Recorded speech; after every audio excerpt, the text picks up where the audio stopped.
嗨嗨嗨，欢迎来到果果的频道，带你看天下事。今天我们来分析的是一段来自中国高志凯和印度甲亢哥的激烈辩论。这场辩论一开始就非常有意思，印度那位甲亢哥刚开口就抱怨高志凯总在辩论中搞破坏，这恰恰暴露了一个关键的事实，他自己心里很清楚，根本就不是高志凯的对手。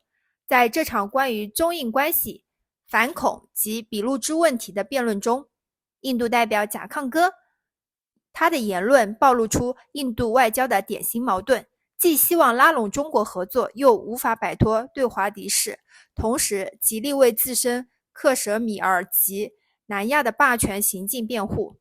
而中国代表高志凯的回应则体现了中国外交的理性、务实和对国际法的尊重。请看前方发来的视频。 Okay, ladies and gentlemen, we have Tara Karta, who's former director of the National Security Council Secretariat, great voice on strategy, with us tonight. And we have the great G.D. Bakshi, the one and only G.D. Bakshi, India's most famous voice on strategic affairs.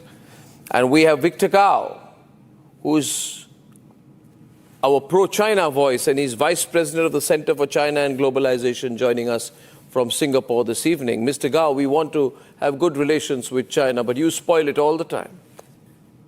You spoil it all the time. You know, I feel so bad, General Bakshi, that we tell the Chinese we work together with you. We are a big country. We are going to go ahead of you economically. We are growing fast. We're the most populous country in the world. We have a purchasing power parity of $17 trillion. $17 trillion purchasing power parity. But you want to just help Pakistan. Is that the identity China wants to have in the world? That it's in the Pakistan lobby? The SCO defense ministers meeting in Qingdao, in my view, was a great opportunity to condemn Pakistan for carrying out a terrorist attack on Indian soil and to stand in solidarity with all countries that are victims of terrorism. You can't have a one-sided and biased approach on this, you see, and you can't link one thing with the other. I think what China underestimated was India's ability to make sure there is no joint statement. I see we saw that, General Bakshi. There's no joint statement eventually. Big opportunity lost. The whole Qingdao meeting has ended without a joint statement. So, Mr. Gao, all of this could have been avoided if we worked together. If we worked together, things could be better. Yeah, thank you, Anna, for having me. Let me make several points. First of all, don't get me wrong. I'm a fierce promoter and advocate for China-Indian friendship. Having said that, China and Pakistan are ironclad friends, so we stand shoulder to shoulder on many other things. The third point, for the terrorist attack happening in Kashmir, you should not jump the gun to say that Pakistan is the organizer or the orchestrator of that terrorist attack. By saying that, you are jumping the gun. You should do all the investigation, come up with all the evidence, and then we go through the due process to really get the real criminal and the culprits to justice. Now, it is very encouraging that the Indian defense minister made it the way to Qingdao and attended the SCO defense ministers meeting. Now, on the other hand, it is a great pity that the SCO joint communique was blocked by one single country. It was not blocked. Now, this is... It was not blocked. Everybody was with India on this. No country there, nobody was comfortable. See, you must understand that on terrorism, all countries are with India. You should also join us. All the countries there, victims of terrorism in their own way at the SCO. You know, they are with us. That's why it didn't go through. I'm not advocating anyone jumping the gun to say that certain country is the organizer of a terrorist attack. When you are faced with a terrorist attack, deal with the terrorist attack rather than jumping the gun to accuse another country. Then in that case, no, but then we must have, one second, then we must have similar standards. Let me push this to Tara and then to General Bakshi.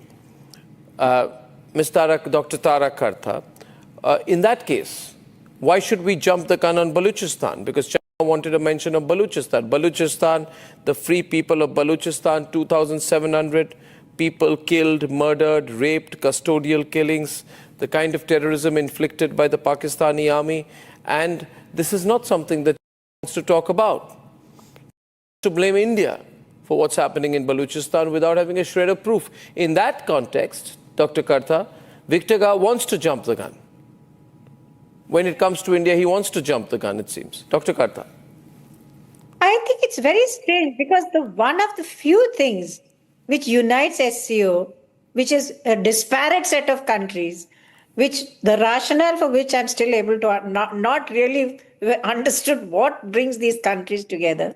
But the one thing that brings them together is terrorism. I mean, each of your exercises in Russia, for example, the last one which you had, is all on counterterrorism. Uzbekistan suffers from, half of Central Asia suffers from terrorism. So what is the problem I fail to get the thing, I mean, get the rationale for not supporting India's stand. Terrorism is unacceptable. And if you take what is the proof, I mean, who do you think would do? I mean, this is, at some point, this is a little, I'm sorry for laughing, but who do you think would do terrorism in Kashmir? Do you think it would be some country from outside the Indian Ocean? So at least some kind of, change the lines involved, something at least in saying that, look, this is unacceptable. SCO countries must stand together, and that is good. And on the Baluchistan issue, there is a clear violation of all possible rights for Baluchistan. That is not something that anyone can question. It is absolutely on the ground.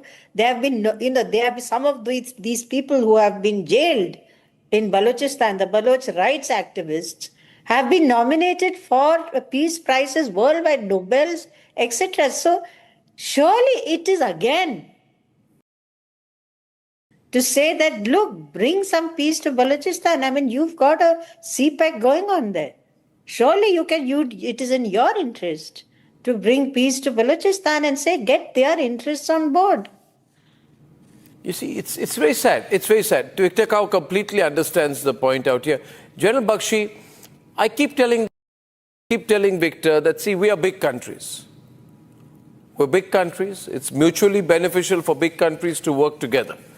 But General Bakshi, they just mess it up every time.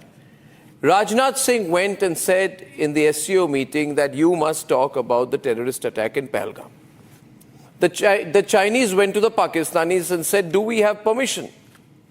Do we have your permission to talk about the terrorist attack in Pahalgam?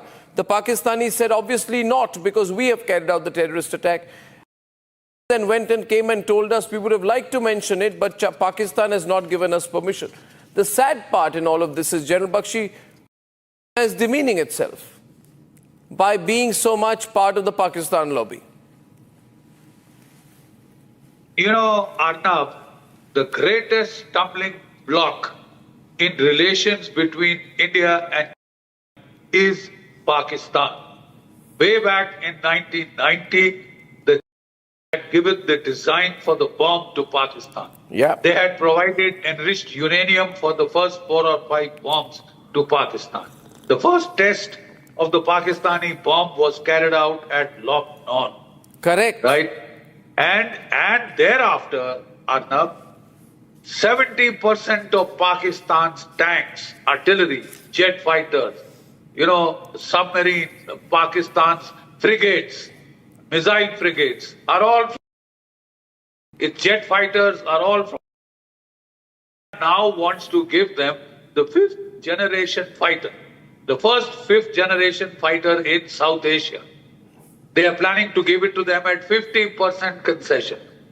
Now, Pakistan is a country that has attacked India militarily 5 times. For 40 years, it has been waging asymmetric conflict. If you support Pakistan, you can't do a more hostile act against India. And just think of it, Kao. I ask you to reflect. What has Pakistan to offer to compare it with India? 4th largest economy, heading to be the 3rd. We have so much in common. We are ancient civilizations that go back thousands of years. We predate the European civilization by millenniums. we have had always excellent relations in the past, right? So I don't see why, for the sake of a state that is on the brink of economic collapse, that is facing a civil war, that is riven by factions, why are you risking India-China relations for the sake of posing up with a hostile Pakistan, whose sole raison d'etre of existence is anti-India? They want to get the Americans on board to fight India. When the Americans dump them, they want to go to China to fight with India. You give them the equipment, then you say, why are relations being spoiled between India and China? No, and they also see the concern. To be fair to the concern is, and I think Victor will accept it, that they have invested a lot of money in this Belt and Road Initiative and things like that, CPEC and all that. And they put the money, and if Baluchistan goes up in flames, which, by the way, Victor, it is already in flames and it will, then all their strategic interests are lost. I want to tell you, Victor, with absolute sincerity and complete confidence, that Baluchistan is going to break away. And for that, the suffering of the Baluchi people, the fact that thousands of Baluchi women have been raped and killed, the custodial killings are happening and people are protesting the custodial killing of a 24-year-old Baloch Mullah Bakhsh, forcible disappearances, 2,700 civilians suddenly disappear without a trace, people shot point blank. You know, across Baluchistan, this is a freedom movement. It's not a freedom movement you can control unless you put your ground forces there. And you would be foolish to put your ground forces in Baluchistan. Ordinary people have unfortunately become suicide bombers out of frustration. Highways are closed. Baluchistan can never normalize, Victor, unless the Pakistani army moves out. We know the place well. We know the free people of Baluchistan. Now, you can't blame India for that. No, you see, listen. The only way for you to defend your economic interests in the Baluch area is to stand with the people of Baluchistan. You can't stand with the people of Pakistan or the Pakistani army and expect to have peace in Baluchistan. It does not work that way. Let me make a point.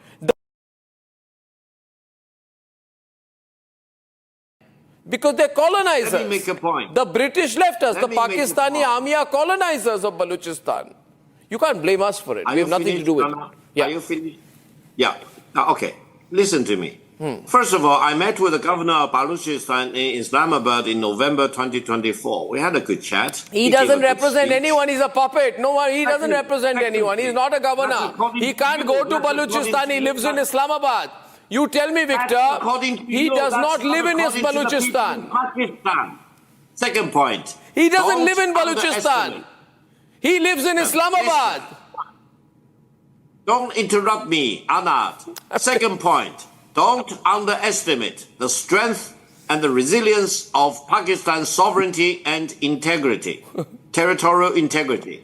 If India wants to undermine the territorial integrity of Pakistan, India will fail. No, who is undermining? Pakistan is undermining the territorial integrity of Baluchistan. It's not between us, it's between Baluchistan, the free people of Baluchistan and Pakistan. Why are you getting into it?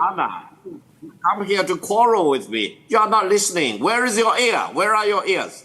So, India will serve its own best interest by respecting the sovereignty and territorial integrity of the Baluch Pakistan. people. I agree. We will respect the sovereignty and integrity of the free people of Baluchistan. The so-called independence of Baluchistan, you will never get away with that. It is not our thing. They are going to be independent.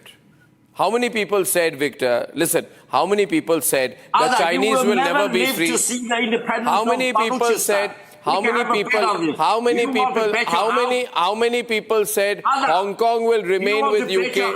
I said that. You will never live to see the independence of Baluchistan. You're not understanding the issue. General Bakshi, please explain to him. Tara, explain to him. It is not our problem. It is not our problem. Baluch are very free, independent people. You will never see the independence of Baluchistan. Why are you taking sides? Why are you taking sides? I'm not taking sides. You are taking, why you, I just who are you and protect the who are you to defend and territorial integrity of just any because you put country in the General world. Bakshi, please advise him. I'm telling you, you're going to get into a big mess. Gao are great believers in the forces of history, right? In 1917, we saw the correlation of the forces of history, gravitate towards the freedom of East Pakistan. Please don't forget, Pakistan has already broken once into two countries because it sought to use Islamic jihadi ideology as a glue to hold together very separate ethnicities, right? And these ethnicities in Bengal broke away in 1971, despite the Americans sending the 7th Fleet. In 1947 itself, the Khan of Kalat, Victor, was the first one to declare independence. He had direct treaty relationship with the British. Pakistan had no locus standi there.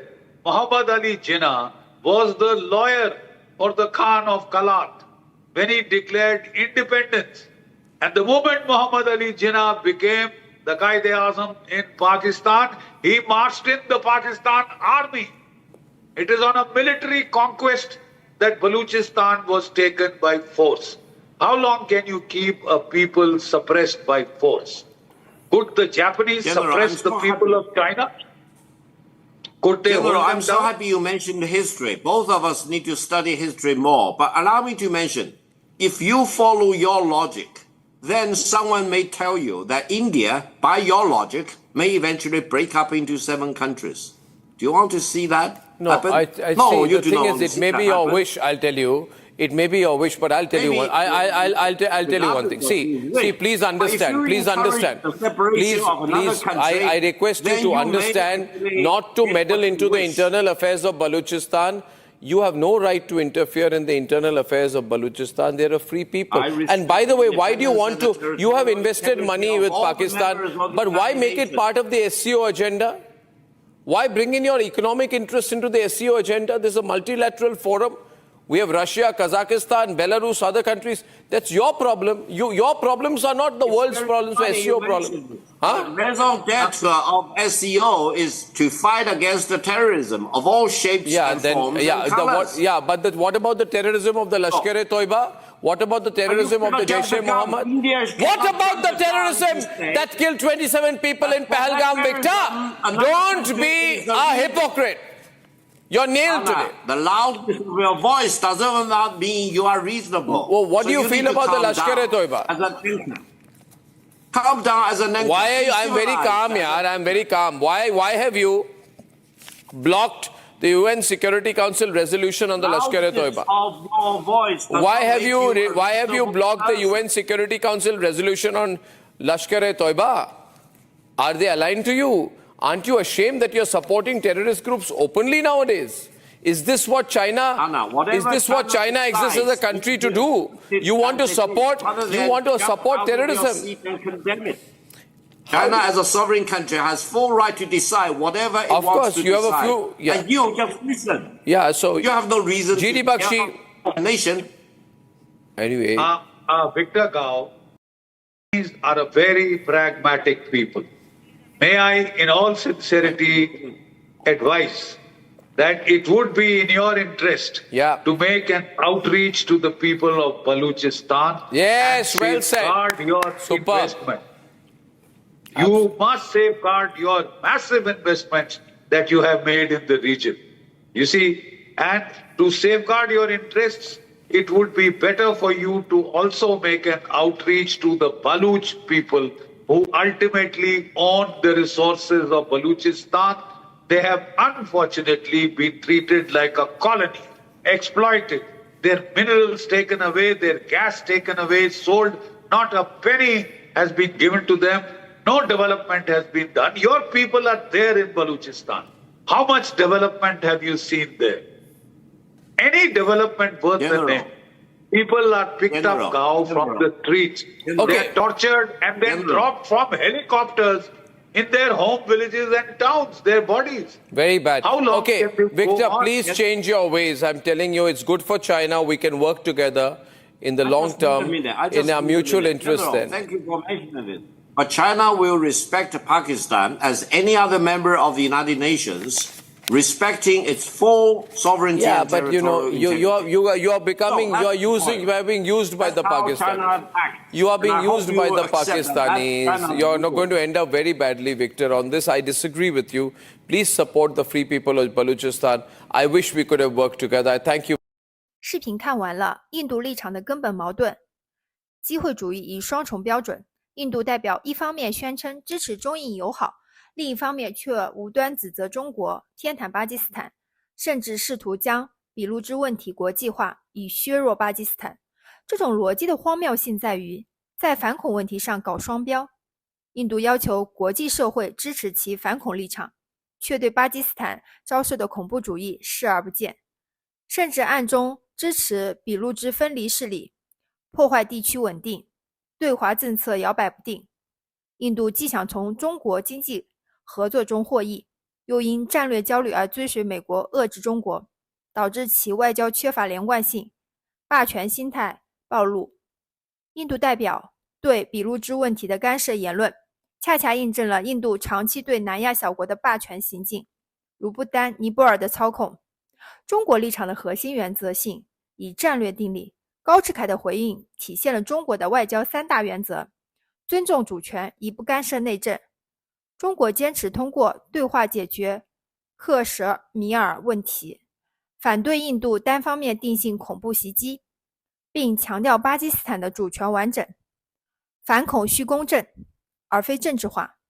中国支持国际合作反恐，但反对印度将反恐议题工具化，尤其拒绝其借上合组织平台推进地缘政治议程。中巴合作基于互利，不针对第三方。中国与巴基斯坦的合作是长期战略伙伴关系，不损害印度利益，但印度却因自身霸权心态无法接受印度的战略困境以中国的应对之道。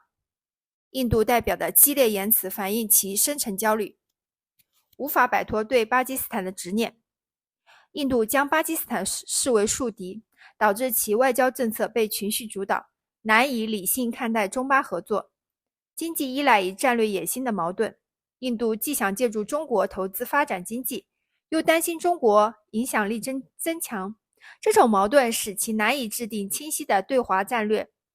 地区霸权遭遇挑战，随着中国以尼泊尔、孟加拉国、斯里兰卡深入合作，印度在南亚的后院控制力下降，引发其强烈不满。我们来总结一下：中国需保持战略耐心，印度需回归理性。这场辩论再次证明，印度的对华政策仍受情绪化和零和思维主导，而中国则坚持以发展、以合作化解分歧。未来，中国应继续巩固与巴基斯坦等国的合作，同时警惕印度在边境及南亚地区的冒险行为。对于印度，唯有放弃霸权心态，真正接受多极化亚洲的现实，才可能实现与中国的长期稳定关系。谢谢大家观看，喜欢请拿起你们发财的小手支持我，点个赞、评论，然后加一个订阅。谢谢，拜拜，明天见。